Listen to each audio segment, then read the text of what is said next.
Assalamualaikum warahmatullahi wabarakatuh. Saya Sinta Fitriani, CGP Angkatan 9 dari Kabupaten Tasikmalaya, unit kerja di SMA Negeri 1 Singaparna. Pada kesempatan kali ini, saya akan melakukan penyimbasan atau melaksanakan modul 1.4 tentang budaya positif. Selamat menyaksikan.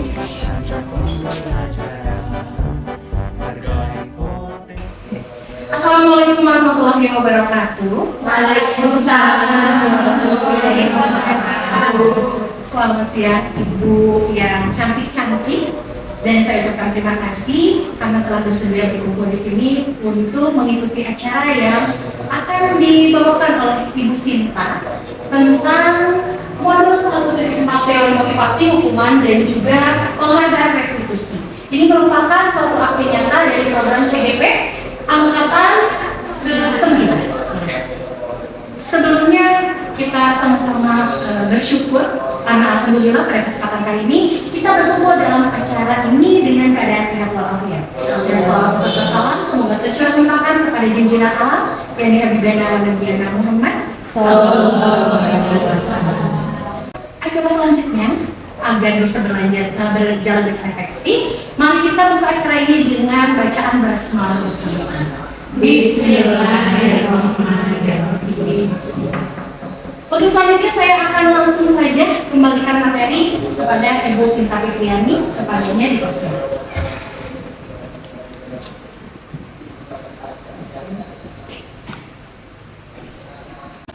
Assalamualaikum warahmatullahi wabarakatuh. Waalaikumsalam warahmatullahi wabarakatuh. Selamat siang, saya ucapkan kepada rekan-rekan semuanya.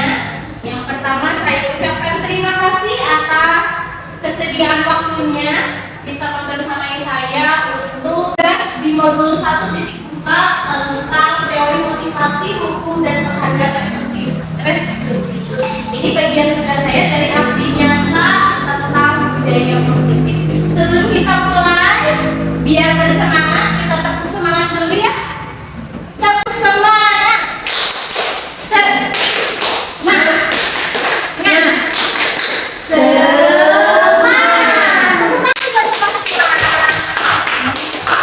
Nama saya Sinta Fitriani, CGP Angkatan 9 dari Kabupaten Tasikmalaya, unit kerja di SMA Negeri 1 Singaparna. Hari ini saya akan menjalankan tugas aksi nyata modul 1.4 tentang budaya positif, itu mengenai teori motivasi, hukum, dan penghargaan restitusi.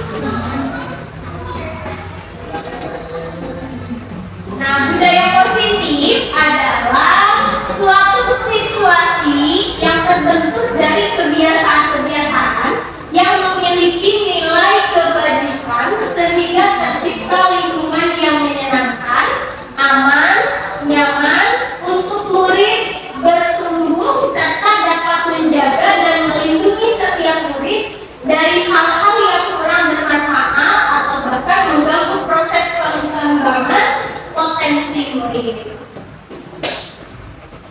Dalam rangka menciptakan lingkungan positif, salah satu yang kita tinjau kembali adalah penerapan disiplin di sekolah, yakni sekolah kita SMA Negeri 1 Singaparna. Nah, sebelum ke disiplin positif, ini kita belajar dulu mendisiplinkan diri pada kita dan pada anak. Disiplin adalah usaha seseorang untuk mengontrol dan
ketika saya harus masuk supaya tidak dihukum. Itu masuk ke dalam motivasi eksternal, itu masih berasal dari luar. Kalau ada dari dalam, ada motivasi tersendiri. Contohnya, saya harus masuk ke SMA Negeri 1 Singaparna jam 6.45 karena saya harus belajar disiplin supaya nanti ketika sudah besar saya menjadi orang yang sukses. Ya. Nah, Ki Hajar Dewantara mengatakan merdeka itu artinya tidak hanya terlepas dari perintah, tapi dia juga harus cakap memerintah diri sendiri. Jadi sebenarnya sebelum siswa itu mengajak orang lain, ada tersendirinya untuk mengajak dirinya sendiri, mengajarkan dirinya sendiri. Sebelum teman-teman kita masuk jam 7.45 karena ini karena itu, tidak, tapi ada motivasi dorongan dari sendiri, dia ingin melakukan karena saya butuh, karena saya akan menjadi orang hebat ketika saya mengerjakan ini. Jadi dorongan dalam diri sendiri, cakap memerintah diri sendiri. Nah, penjelasan yang sekarang ini tentang dihukum oleh penghargaan. Nah, maksudnya di sini dihukum oleh penghargaan. Ini intermezzo saja ya. Sebelum saya belajar di guru penggerak, itu sangat senang sekali atau bahkan sering sekali kita adakan games di kelas. Games itu yang menang nanti dapat hadiah atau barang, ya. Sehingga antusias banyak. Tapi saya belum sadar apakah itu baik atau tidak, positif atau negatif buat murid tersebut. Nah, kita bahas. Alfikon dalam bukunya Punishment by Area Reward tahun 1993 mengemukakan baik penghargaan maupun hukuman adalah cara-cara mengontrol perilaku seseorang yang menghancurkan potensi untuk pembelajaran sesungguhnya. Nah, dampak dari hukuman oleh penghargaan ini ada pengaruh jangka pendek atau jangka panjang. Dalam artian kalau jangka pendek, contohnya ketika sesuatu disuruh ada rewardnya, berarti jangka pendeknya itu harus selalu ada reward, gitu ya. Berarti saya harus mengerjakan karena saya dapat reward. Terus jangka panjangnya, suatu saat ketika dia sudah menemukan dunia kerja, itu akan terbawa bahwa segala sesuatu yang dikerjakan itu harus ada rewardnya. Yang selanjutnya, penghargaan itu menghukum. Secara tidak sadar, penghargaan itu sebenarnya membuat pemikiran penghukuman itu di anaknya menjadi kurang tepat. Ya, jadi yang tadinya siswa itu ingin menjalankan tugasnya hanya sebuah reward atau penghargaan, nah dalam kata lain suatu saat mereka akan menyadari bahwa itu salah dan itu guru itu menghukum saya. Pada suatu saat pasti akan memahami setelah ada di dunia kerja. Yang selanjutnya, penghargaan mengurangi ketakutan, penghargaan itu tidak efektif, penghargaan merusak hubungan, penghargaan menurunkan kualitas, penghargaan mematikan kreativitas, karena anak yang tadinya punya kreativitas tinggi tapi dia ada rasa minder dan malu, sehingga sama guru tidak akan terlihat karena anak yang memang bagus. Padahal anak itu cerdas, anak itu pandai, tapi karena dia malu, dia tidak gurunya menjadi sesuatu yang istimewa. Kalau misalkan anak yang biasa saja tapi punya rasa sesuatu dengan penghargaan selalu mau gitu, jadi kan itu akan terlihat oleh gurunya, ya. Selanjutnya, penghargaan mengurangi motivasi intrinsik. Motivasi intrinsik itu yang ada dalam dirinya. Nah, tindakan guru ini kurang terbaca ya, mohon maaf. Nah, ini kosong tuh. Saya di sini sebenarnya kosong, belum mengisi apakah ini masuk ke hukuman atau konsekuensi. Ibu-ibu kalau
Dan lihat ya.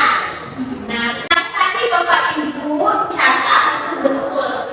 Kalau berkeliling lapangan 2 kali karena kesiangan, itu masuknya ke hukuman. Kalau yang mencatat 100 kali saya tidak akan terlambat lagi, itu juga betul masuk ke dalam hukuman. Yang konsekuensi di sini adalah menggantikan kertas teman yang dirusak dan membersihkan tumpahan air di meja karena tidak sengaja tersenggol. Nah, sama ya, tidak jelas. Perbedaan dari hukuman dan konsekuensi. Hukuman ini adalah sesuatu yang menyakitkan tapi harus terjadi. Sesuatu yang menyakitkan tapi harus terjadi. Kalau konsekuensi, sesuatu yang harus terjadi. Tidak ada kata menyakitkan. Ya. Karena kalau konsekuensi, anak akan sadar, oh karena saya telah berbuat ini, berarti memang saya harus mempunyai konsekuensi mengerjakan ini.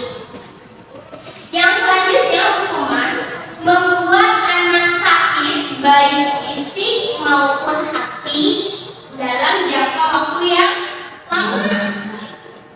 Yang selanjutnya, kalau konsekuensi membuat anak merasa tidak nyaman tapi dalam waktu yang pendek karena dia sadar bahwa dia telah melakukan kesalahan. Yang selanjutnya, untuk hukuman anak membenci kedisiplinan. Tapi kalau konsekuensi anak menghargai kedisiplinan. Yang hukuman itu adanya paksaan. Kalau konsekuensi itu stimulus atau tanggapan kesadaran dari dalam diri sendiri. Yang selanjutnya, mendorong anak menyakiti diri sendiri untuk menyakiti diri sendiri. Itu untuk hukuman. Kalau yang konsekuensinya mendorong anak agar mudah menyesuaikan diri. Selanjutnya, untuk hukuman ini konsep diri yang buruk. Kalau konsekuensi, konsep diri yang baik. Anak belajar untuk menyembunyikan kesalahan. Kalau dia hukuman, belajar menyembunyikan. Tapi kalau konsekuensi, anak belajar mematuhi peraturan. Yang selanjutnya, kalau hukuman itu biasanya di hati anak itu ada marah, ada rasa bersalah, ada rasa dipermalukan, dan ada merasa tak dihargai.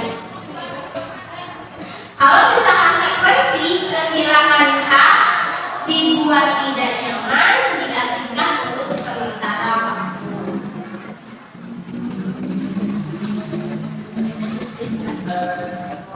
Nah, dalam pembelajaran guru penggerak ini, saya ditambahkan lagi satu materi yang luar biasa, itu tentang restitusi. Ini perbedaannya antara hukuman, konsekuensi, dan restitusi. Sebelum saya belajar di guru penggerak, yang saya paham sebagai guru itu hanya ada hukuman dan konsekuensi saja. Ketika belajar, ada pembelajaran restitusi yang membuat saya kaget dan ketika diaplikasikan itu sangat luar biasa. Perbedaan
pelanggaran tersebut. Itu masuk ke konsekuensi. Tapi dalam restitusi saya mencoba mengaplikasikan dari restitusi itu, saya gali kenapa bisa telat. Apa alasannya bisa telat? Telat itu baik atau tidak? Sesuai dengan keyakinan kelas atau tidak? Terus menurut kamu kalau salah itu harus seperti apa? Jadi anak sendiri yang mengeluarkan solusi, alternatif solusi dari diri sendiri. Yang selanjutnya, untuk hukuman itu mencoba mengontrol anak dengan penguatan negatif atau membayar impas kesalahan. Tadi kamu telat 10 menit, silakan lari lapangan. Itu kan membayar impas, gitu ya. Yang selanjutnya konsekuensi mencoba mengontrol anak dengan penguatan positif. Positif kita ingatkan ke anak, ingat nggak tentang kesepakatan kelas? Kalau telat kemarin seperti apa? Ya udah, kalau telat silakan lakukan apa yang seharusnya ketika kamu salah. Anak mengerjakan, tapi kan tidak dari hatinya, tidak dari unsur intrinsiknya. Adanya unsur ekstrinsik dari saya dan sebagai guru ketakutan. Ada juga, nah kalau restitusi, anak paham bahwa dirinya sendiri yang pegang kendali. Karena saya salah, sehingga saya harus memperbaiki. Karena memang itu salah saya. Ya. Selanjutnya, untuk hukuman ada dampak pada murid. Kalau dihukum itu ada rasa marah, ada merasa bersalah juga, rendah diri dan mengasingkan diri, dan ada timbul mungkin kesal pada gurunya. Ketika kita langsung mencet, kamu telat, silakan lari dua keliling lapangan, gitu ya. Yang selanjutnya untuk yang konsekuensi kehilangan hak, waktu jeda seorang diri dan penahanan. Jadi ada rasa kalau di konsekuensi dia merasa hak saya sedikit terambil, ya. Yang di restitusi, murid atau anak tidak kehilangan waktu, namun bersemangat untuk memperbaiki dirinya. Yang terakhir, kalau hukuman itu tiba-tiba tidak diharapkan atau sangat melukai, kadang anak tidak berpikir apa ibu teh nyuruh saya untuk lari, ada rasa kaget. Kalau misalkan konsekuensi itu sudah diketahui, karena dia berpikir konsekuensi kalau telat itu apa ya, waktu perjanjian kelas misalkan, oh iya kalau telat itu saya harus seperti ini. Oh, dia mengakui dan masuk di akalnya bahwa itu memang salah saya, tapi tetap unsurnya dari unsur ekstrinsik, dari luar, bukan dari diri. Kalau restitusi berupa undangan untuk mengadakan restitusi. Jadi kita undang anak berbicara dari hati ke hati, berdua menjalankan 3 cara untuk penyelesaian restitusi tersebut. Segitiga restitusi. Lanjut. Restitusi adalah proses menciptakan kondisi bagi murid untuk memperbaiki kesalahan mereka sehingga mereka bisa kembali pada kelompok mereka dengan karakter yang lebih kuat. Restitusi juga merupakan proses kolaboratif yang mengajarkan murid untuk mencari solusi untuk masalah mereka dan membantu murid berpikir tentang orang seperti apa yang mereka ingin jadi tujuan mulia ke depannya, dan bagaimana mereka harus memperlakukan orang lain. Ini menurut dosen pada tahun 2004. Nah, dalam restitusi ini, Ibu-ibu, ada 3 tahapan ketika kita ingin menjalankan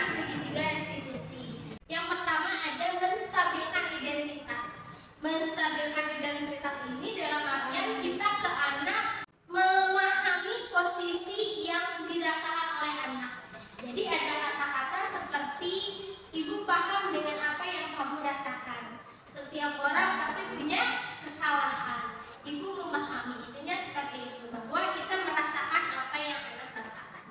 Tahapan kedua ada tentang validasi tindakan yang salah. Kita bertanya kembali, tadi yang dilakukan itu kenapa? Alasannya kenapa? Kamu melakukan seperti itu pasti punya alasan. Kamu terlambat pasti punya alasan. Yang terakhir ada menanyakan keyakinan. Sesuai tidak apa yang kamu kerjakan dengan keyakinan di kelas?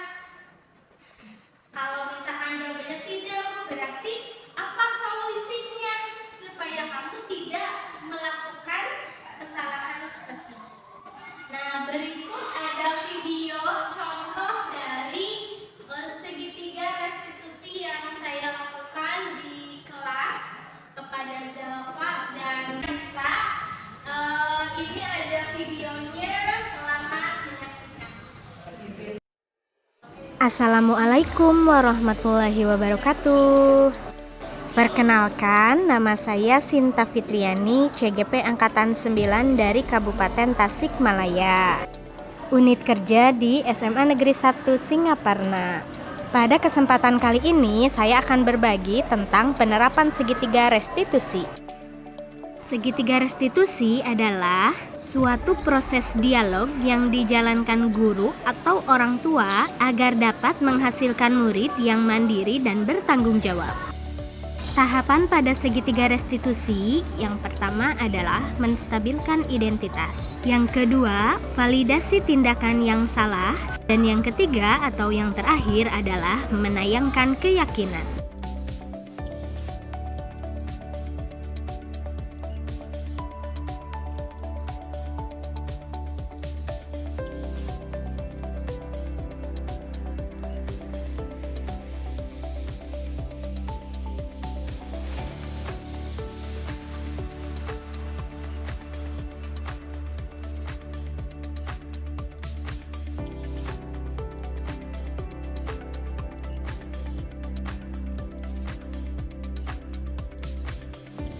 Jalfa, tadi ibu mendapatkan laporan dari guru Fikret, katanya hari ini Jalfa kesiangan ya?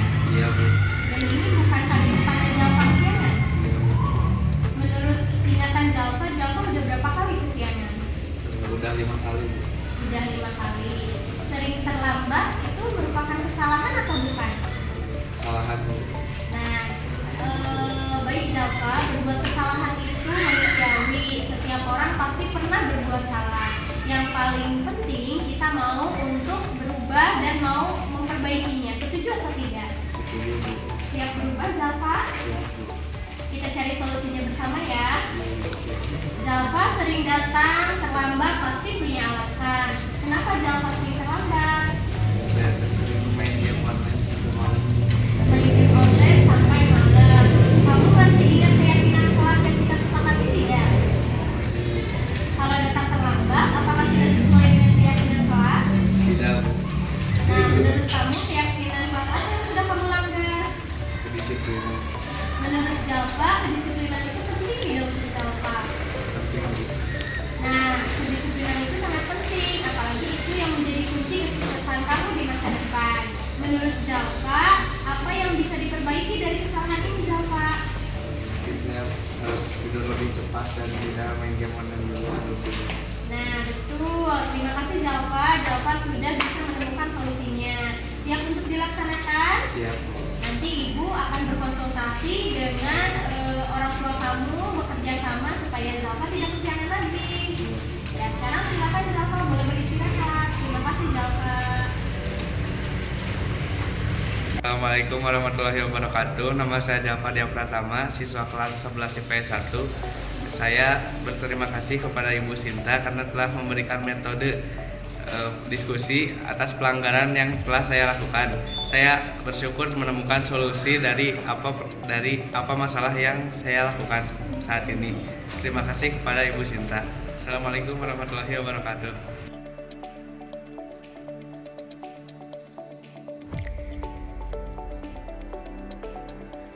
Ya, tadi ibu mendapat laporan dari KM, katanya Raisya tadi bertengkar ya sama Doni. Iya Bu. Kenapa? Karena saya kesal pekerjaan rumah saya sudah dicoret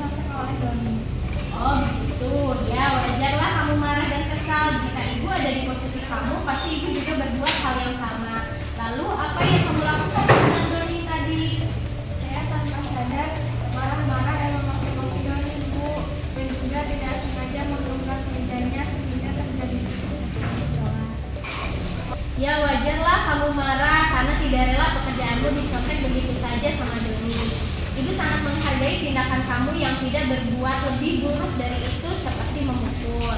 Sekarang coba kita pikirkan tindakan kamu marah sampai menggebrak meja apakah sudah sesuai dengan keyakinan kelas kita?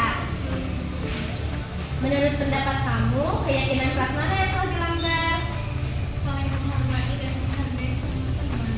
Ya, betul. Menurut pendapat Raisya, saling menghormati antar teman itu penting atau tidak? Baik, jika menurut kamu itu penting, jadi sebaiknya hal apa yang bisa dilakukan untuk memperbaiki kesalahan Raisa? Saya harus lebih sabar kepada ajaran yang sampai dan berusaha mengajarinya daripada saya marah-marah dan Apa Raisa siap memperbaiki semua itu? Apa yang kamu lakukan untuk bisa memperbaiki masalah ini? siap Bu. Pertama-tama saya mau menanyakan amarah saya dulu dengan cara bersabar dan kemudian lebih memilih untuk mengajarkan Nabi daripada marah-marah ketika saya dicontek. Ya, itu bagus Raisa. Jadi, memang dicontekan tidak boleh. Jadi lebih baik Raisa mendampingi teman-teman yang belum bisa ya. Nah, itu tepat sekali jawaban dari Raisa. Terima kasih, Raisa sudah bisa menemukan jawaban sendiri. Dan mudah-mudahan Raisa bisa memperbaikinya ya. Tetap semangat Raisa, dan sekarang silakan untuk beristirahat. Ya, sama-sama. Assalamualaikum warahmatullahi wabarakatuh. Perkenalkan, saya Raisa Salsai Nurfat, siswi dari kelas 11 IPS 1. Saya senang sekali diajak berdiskusi dengan Ibu Shinta dan Ibu Guru karena sudah menyelesaikan permasalahan saya dan juga memberikan solusi untuk mengatasi masalah saya. Diskusi ini selalu membantu saya untuk menjaga diri dan mengendalikan amarah untuk kedepannya. Terima kasih Ibu Shinta. Sekian yang dapat saya bagikan. Semoga bermanfaat. Wassalamualaikum warahmatullahi wabarakatuh. Sekian pemaparan materi yang bisa saya sampaikan, yang bisa didiseminasikan ke teman-teman hebat, ke rekan sejawat hebat, guru-guru di SMA Negeri 1 Singaparna. Terima kasih atas waktunya. Saya kembalikan lagi ke moderator. Beri tepuk tangan dulu untuk Ibu Sinta dari CGP Angkatan 9 yang sudah memaparkan materinya yang luar biasa. Boleh tepuk tangannya? Terima kasih. Tadi sempat kaget juga ya, karena saya sebagai rekan sejawat di SMA juga seringkali mengikuti atau melakukan kegiatan yang tadi Bu Sinta sebutkan, memberikan reward ataukah itu memberikan mungkin boleh punishment tapi tidak yang seperti ke fisik ya, lebih mungkin ke tindakan gitu. Ternyata itu tidak boleh, makanya kegiatan seperti ini memang dibutuhkan untuk kita agar kita jadi tahu apa yang harusnya dilakukan untuk membentuk karakter anak lebih baik lagi. Nah, untuk sesi sekarang kita akan buka treatment untuk pertanyaan. Pasti ini di benak ibu-ibu sudah ada yang mengganjal gitu yang ingin dikeluarkan, ingin didiskusikan. Bisa ya di sini ya? Mau berapa pertanyaan? Dua pertanyaan dulu. Silakan ibu cantik boleh mengajukan pertanyaan. Dari siapa dulu? Ibu Ais? Saya. Dari tadi kelihatan terus. Mangga, gimana pertanyaannya? Assalamualaikum warahmatullahi wabarakatuh. Waalaikumsalam warahmatullahi wabarakatuh. Perkenalkan, nama saya Lisa Padilla. Sebelumnya Ibu Sinta terima kasih memberikan kesempatan untuk bertanya. Pertanyaannya adalah bagaimana cara menumbuhkan motivasi intrinsik pada anak, karena yang saya lihat kebanyakan mungkin ya anaknya lebih gampang termotivasi secara ekstrinsik dibanding intrinsik. Terima kasih. Oke, satu pertanyaan. Terima kasih Bu I. Satu pertanyaan lagi. Bismillahirrahmanirrahim. Assalamualaikum warahmatullahi wabarakatuh. Waalaikumsalam warahmatullahi wabarakatuh. Perkenalkan, nama saya Nur Jamil. Saya mengajar sosiologi. Sebelumnya terima kasih atas waktunya karena telah diberikan kesempatan bagi saya untuk bertanya kepada Ibu Sinta.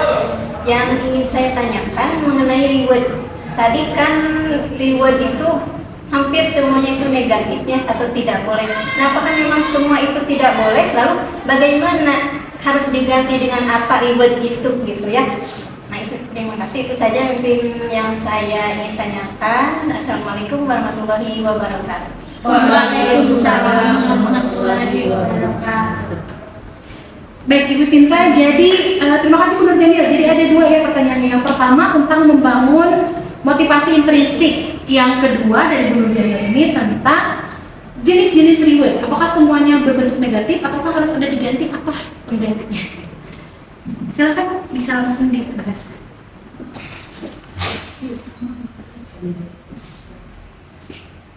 Terima kasih kepada Ibu Nur Jamil dan juga Bu Uis yang sudah bertanya. Saya jawab yang Bu Uis dulu. Yang pertama, bagaimana cara membangun motivasi intrinsik dalam anak, sedangkan yang kita lihat adalah anak itu lebih banyak motivasi ekstrinsiknya. Anak-anak kita yang datang ke SMA 1 Singaparna jam 6.45 itu karena disuruh oleh Bapak Kepala Sekolah, karena gerbang ditutup, karena jam pertama kedua tidak boleh masuk, sehingga ada kompensasi.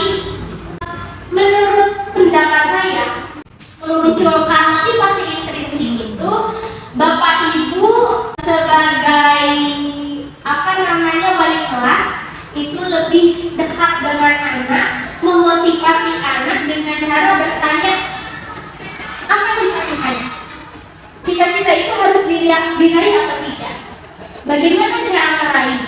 Kalau misalkan kita ambil kata kuncinya dengan datang tepat waktu saja, itu adalah bagian dari kunci kesuksesan mereka untuk meraih cita-cita yang diinginkan. Ketika ingin menjadi polisi, ketika ingin menjadi dokter, apakah kedisiplinan itu penting? Penting buat apapun, buat pekerjaan apapun. Sehingga itu dasar bagaimana memotivasi anak supaya jiwa intrinsiknya maju. Kita beri pemahaman ke anak bahwa yang bisa melaksanakan datang jam 6.45 itu bukan paksaan dari kami, tapi ada motivasi dari diri sendiri. Karena kalau ada paksaan dari kami, ketika bangun subuh itu ada rasa malas, ada rasa capek dan sebagainya. Tapi kalau motivasinya sudah tertanam di diri kamu, kalau kamu cita-citanya ingin menjadi ini, saat azan subuh berarti kamu sangat bersemangat pagi. Sekarang pagi waktunya saya sekolah untuk menjemput cita-cita saya. Apalagi anak yang kita bimbing adalah anak SMP, SMA, yang notabene tinggal maju satu langkah lagi untuk mencapai cita-citanya. Jadi memang sulit, tapi bagaimana kita memotivasi anak dulu dengan apa yang akan dia cita-citakan ke depannya. Bagaimana caranya? Karena memang untuk zaman sekarang, mohon maaf, kadang anak itu lebih termotivasi dari TikTok dibandingkan dari guru yang berbicara. Jadi sehingga kita belajar juga menjadi guru yang update. Bagaimana cara kita memfasilitasi anak? Oh kayaknya zaman sekarang itu daripada kita yang terus bicara, kita buat konten dan sebagainya. Sehingga kita juga perlu untuk mengupgrade guru menjadi guru yang lebih baik untuk kesuksesannya. Begini. Yang kedua, apakah setiap reward itu atau punishment itu salah? Ya. Sebenarnya kalau menurut saya pribadi, ketika kita memberikan reward plus buat contoh plus buat Bu Nur Jamil, semua merupakan menurut saya itu wajib bersama. Tapi ketika plus buat Bu Nur Jamil, saya kasih bintang 1. Kumpulkan bintang, menurut saya seperti itu. Tapi kalau misalkan wajar ketika ada tepuk tangan, tapi sebutkan juga tepuk tangan buat Bu Nur Jamil dan buat seluruh kelas ini. Kenapa? Karena setiap anak itu hebat dengan kemampuannya masing-masing. Belum tentu saya ngajar biologi, belum tentu semua anak bisa biologi. Ada yang dia bagus di seninya, ada yang dia di matematikanya. Setiap anak itu hebat masing-masing. Sehingga setiap anak juga perlu mendapatkan tepuk tangan seperti itu. Sekian yang bisa saya sampaikan. Saya kembalikan lagi ke moderator. Oke, tadi itu merupakan jawaban dan juga bahasan yang ditanyakan ya dari Bu Lis dan Bu Nurjani. Tidak menutup kemungkinan ini juga pasti pernah terjadi, ya, pernah kita lakukan di saat kita di selama mengajar. Entah itu kita memberikan aplaus ataupun kita tidak sadar biasanya aplaus terhadap anak yang sudah tampil saja ya. Ternyata anak yang lain juga membutuhkan aplaus. Baik, setelah melaksanakan program ini di CGP ini, tentu saja banyak sekali yang Ibu Sinta dapatkan dan alhamdulillahnya bisa diibaskan terhadap kita. Mudah-mudahan ini bisa menjadi bekal kita untuk lebih baik ke depan. Nah, setelah proses tanya jawab dan juga pembahasan, kita akan mendengarkan refleksi ya Bu Sinta. Refleksi yang akan disampaikan oleh Bu Neni. Padanya tempat dan waktu dipersilakan. Assalamualaikum warahmatullahi wabarakatuh. Saya akan mencoba menyampaikan refleksi dari pembahasan hari ini yang dilakukan oleh Ibu Sinta Fitriani. Sebelum mengikuti pembahasan hari ini, diseminasi Bu Sinta hari ini, saya tidak terlalu paham bagaimana itu budaya positif, apalagi yang restitusi tadi, restitusi terhadap murid ketika murid melakukan kesalahan. Biasanya saya langsung judgement aja, dihukum, dihukum. Kita itu mengajar langsung lebih banyak. Jadi peran guru lebih dominan ketika anak-anak dalam hal hukuman. Setelah mengikuti diseminasi ini, saya lebih paham bagaimana agar anak bisa menyadari kesalahannya, bahkan mereka memilih konsekuensi yang harus dilakukan atas pelanggaran dari keyakinan kelas yang dibuat bersama kelas. Kemudian hal baik yang sudah saya peroleh dari diseminasi ini, saya akan coba melakukan perlahan-lahan melakukan restitusi terhadap murid ketika di kelas nanti. Kemudian hal yang akan saya tingkatkan berarti ketika saya kan udah tidak, kalau memberi judgement ke murid kan tidak langsung dengan hal yang ke fisik ya. Mungkin itu ketika anak memiliki konsekuensi yang berkaitan dengan tanda kutip melibatkan fisik, melibatkan tidak nyambung di apa, itu akan saya lebih ditingkatkan. Itu mungkin refleksi dari saya. Terima kasih Bu Sinta telah memberi pencerahan kepada saya dan teman-teman perihal budaya positif dan restitusi. Assalamualaikum warahmatullahi wabarakatuh. Baik, terima kasih Bu Neni. Nah, alhamdulillah ya, dengan mengikuti acara ini, akhirnya kita juga mendapatkan ilmu yang luar biasa tentang apa itu budaya positif, bagaimana cara menangani anak dengan cara-cara segitiga restitusi, tidak menghukum tapi lebih berpihak kepada anaknya sendiri untuk mengetahui bagaimana budaya positif dan apa efeknya terhadap kemajuannya di masa depan. Baik Ibu Sinta, saya ucapkan terima kasih atas semua ilmunya. Untuk penutupan terakhir kalinya, saya minta untuk semuanya ibu-ibu cantik ini memberikan aplaus yang paling meriah untuk Ibu Sinta Fitriani sebagai CGP Angkatan 9 dari SMA Negeri 1 Singaparna. Utamanya. Dan satu lagi saya minta aplaus, ini merupakan refleksi dari yang diberikan Ibu Sinta ya. Aplaus meriah lagi untuk kita sebagai ibu-ibu muda yang nantinya akan menjadi guru yang berpihak kepada kemajuan siswa. Alhamdulillah semua rangkaian kegiatan telah selesai. Terima kasih atas waktunya, terima kasih untuk ilmunya. Wassalamualaikum warahmatullahi wabarakatuh.